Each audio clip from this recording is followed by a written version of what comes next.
So I'm in the greenhouse today and I just wanted to talk about harvesting and storing Yacon. This is a Yacon tuber that I very carefully extracted from a container, and I just wanted to show you what it all looks like, because honestly you don't really get to view it like that if you grow it in the ground, because it's very hard to extract.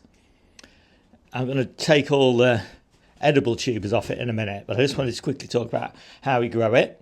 So traditionally I've always grown it in the ground. You don't need very many plants because the yield per plant is huge if you give it enough space. So I think, often I've harvested 25 pounds of Yacon tubers from a single plant. They're way bigger than these. What I've tried to do though this year is grow a whole load in containers, just 35 to 50 litre containers. To be honest, the 35 litre container is fine. And even in a sort of semi-shady spot, in fact a very shady spot this year, I've grown this. So as I say, I'll take the tubers off in a minute. The yield from the ground is bigger, but the beauty of this is you get smaller, more manageable sized tubers from a container, and I think there's a big advantage in that. So let's just talk a little bit about Yacon. So it's planted out, it's very tender, so you can't have a frost. So you plant it out as a root tuber, I'll show you that in a minute, in May, having overwintered it somewhere frost free, doesn't need light or anything. You've got to plant it after the first frost, or give it a really good mulch to protect it from the frost. So it'll start to grow in May, late May, and it grows big. So it can easily grow this sort of size by the time you come to harvest it. And normally you would harvest it after it's had its first frost. You'll tell when it's had its first frost because it just dies immediately. Certainly if it's had its first hard frost, like -2 or 3. If it's just had a really light frost, sometimes just the outside leaves will just go black. If it's had a hard frost, the whole plant will die back. At that point, you have to very carefully dig it up, because as you can see from looking at this one, it's really well meshed into the soil. And unlike potatoes, the tubers are extremely crispy and extremely fragile. It's really easy to crack them in half, and obviously you don't want to be putting a fork in them or anything like that either. So it's just really, really easy to damage them. So I like to just dig them out like that, which is very time consuming and not the sort of job you want to do in freezing cold, horrible, wet, soggy soil. So ideally, to my mind, you want to do it as soon as possible, unless you don't really mind digging in really cold, horrible conditions.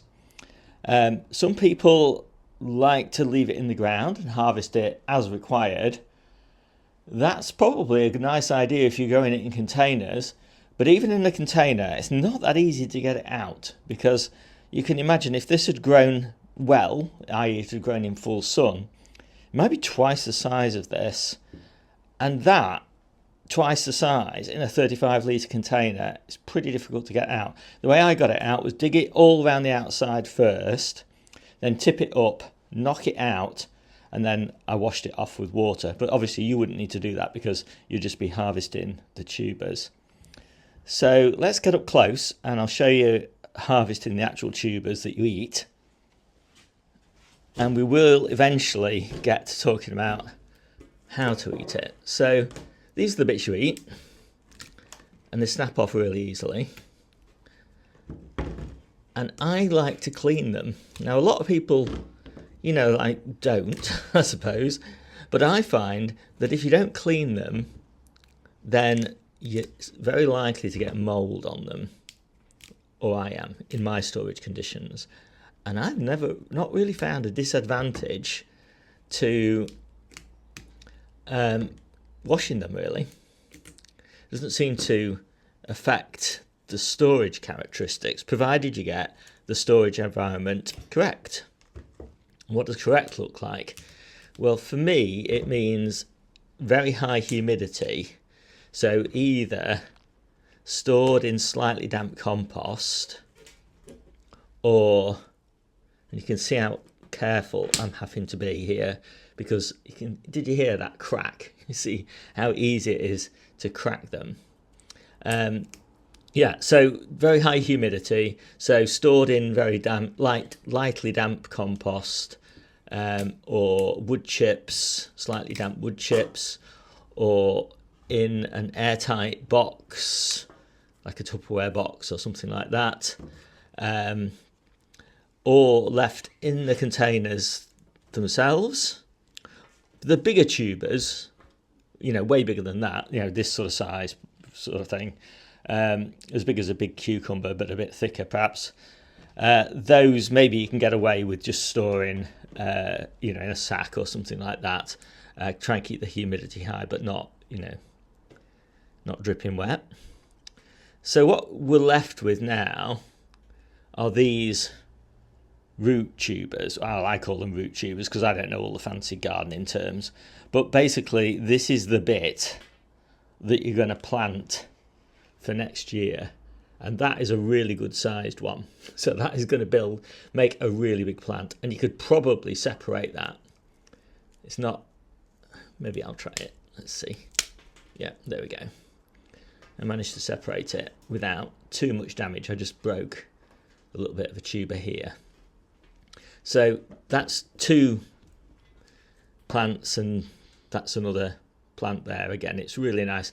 And again, if you look up really close at that now, hopefully you can see all these little shoots here all starting to bud.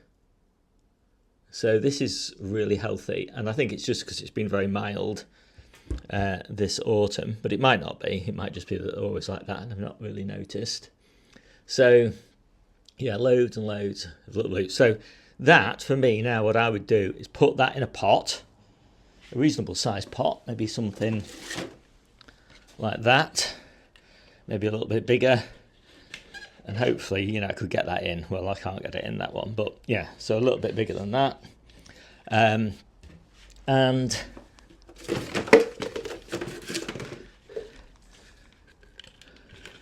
yeah, sort of that. Cover it in compost, put it somewhere frost-free. I could put it in this greenhouse because I keep this greenhouse frost-free, or just put it in a shed or something like that. Covered in compost, it'll be fine.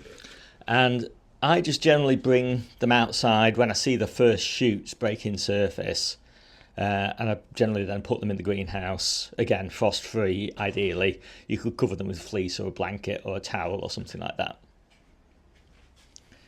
Anyway, once you've got them cleaned, then an important step is to get them to cure, a bit like squash really in that respect. Ideally, you want them about 15 degrees C, 60 something degrees Fahrenheit, maybe a little bit higher, for about 2 weeks. Keep them covered so that you don't get moisture loss. And you've got to find the best place for that, but generally something like a cool bedroom or something like that would be a good place. Basically put them in a big crate, cover them with a fleece blanket or something like that to reduce moisture loss. Just keep them warm. About 2 weeks later, they're cured. That curing process allows the sweetness to develop. That's why that one that I just ate just then probably wasn't that sweet. And then you want to be storing them about 5 degrees centigrade to 10 degrees centigrade. So that is generally an insulated shed, something like that. And as I say, you want to be preventing moisture loss. So again, you want to be storing them in a crate covered by a fleece blanket, or wrapped in paper, or in sand or compost, or damp wood chips, or in thick paper sacks, something like that. So, basically all those are going to be okay, provided the temperature's low enough. The higher the temperature, the more important it is to reduce the water loss, and so the more important it is to consider how you're going to do that. As I say, I've just often put them in these sorts of containers, the little ones, because it's the little ones really that I want to keep for longer, and they seem to keep fine. Right, so what would I then? How long do they keep? So I've kept them in one of these Tupperware sort of containers until April, maybe even as late as May. And they're still fine. They're not quite as beautiful as this, but they're still fine. And as I say, I would wash them down and get rid of all this soil. But I would point out, advice differs on this as to whether it's a good idea to wash them. And you probably just need to experiment with your own storage environment. But what I find is washed, nice and clean, stored, very humid, and cool, obviously. They just store really well. Whereas, if you're keeping something very humid and it's got a lot of soil on the surface, it's quite likely you're going to grow fungi, bacteria, whatever. As I say, these store in compost. So eating them. Surprisingly, you can eat these fresh in a salad, and they're actually quite sweet and really quite tasty. Not hugely tasty. They're not as tasty, for example, as a Concord or a Conference pear, but they're crispier, and they keep that crispiness even when you've cooked them. So I would try and describe them as a kind of crispy pear, but obviously they keep longer than a pear, and they keep that crispiness when cooked, and not quite as much taste, but probably not quite as much sweetness, but still sweet enough that you can eat them in a fruit salad or chopped up into a salad mix or something like that. When you cook them, they're quite good at taking up the flavour of whatever they're cooked in. So they're quite good for curries and stews and things like that. You can also just chop them up, put them in a steamer with carrots and beetroot and things like that, and obviously greens, and they make a really nice addition to a roast meal. So I think they're wonderful. They don't actually have any carbohydrate in them. So actually, as though they're sweet, they don't have any digestible sugars in them, but they do have the same as onions. Inulin is the sugar that's in these. It's not digestible by most people in the stomach or the gut, but it is digestible by the bacteria in the gut, and that's what gives them their kind of superfood sort of characteristics, much like onions. But as you can see, there's a lot of inulin in here by comparison with the amount that you find in an onion. So yeah, quite a superfood. So I'm just going to clean these up just so you get the idea of what they actually look like, when they're eating quality. So there you go, that's what they look like. And I've just been eating one of these. As I say, it's only just the beginning of November, and they haven't really developed all their sweetness. But hopefully you can hear how crispy they are. I wouldn't eat that in a salad at this stage. I think it needs to cure a bit and develop a little bit more sweetness, but they're fine cooked.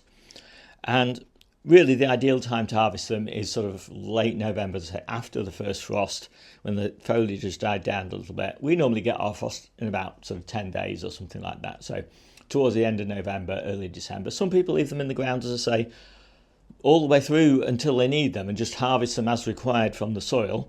They're generally not bothered by any pests. I don't think we've ever had slug damage on them or anything like that. The foliage is never damaged by a pest.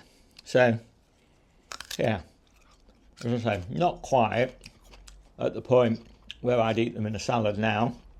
But to be honest, if you can eat radish, which obviously isn't very sweet at all, you could eat this in a salad. But if you're looking for something sweet, which I'm often am, something as an alternative to, say, grapes or sweet tomato like the Sun Golds that I've got here, which are just absolutely absolutely delicious. They're not that class of addition to the salads, but they will get better. So hopefully that's it. Ask any questions, because I always forget to cover something.